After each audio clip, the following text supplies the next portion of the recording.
gần khát khâu năng lệ nay vang beri ka quay na te say ning tàu vang de re ning tàu ngắm mắt mây tan đoàn azuri qua ri chu thế say khâu nâng ta hầu và mê nay lâu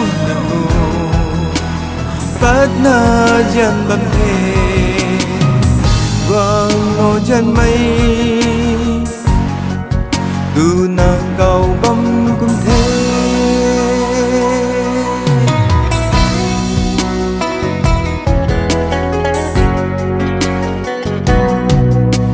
xe lần xin mắc mây cay con khát khâu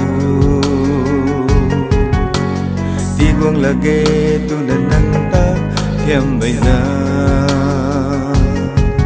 ai thành ngắm mắc mây râm phan khâu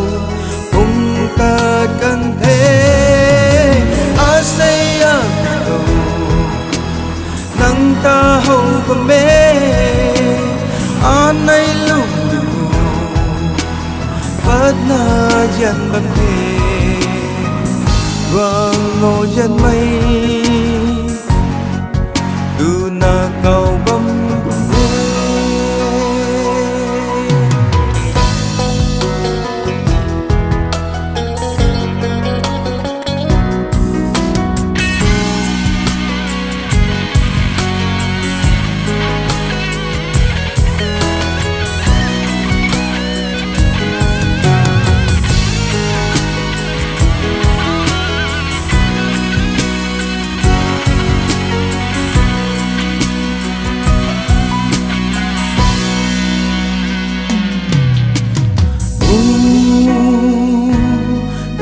lagi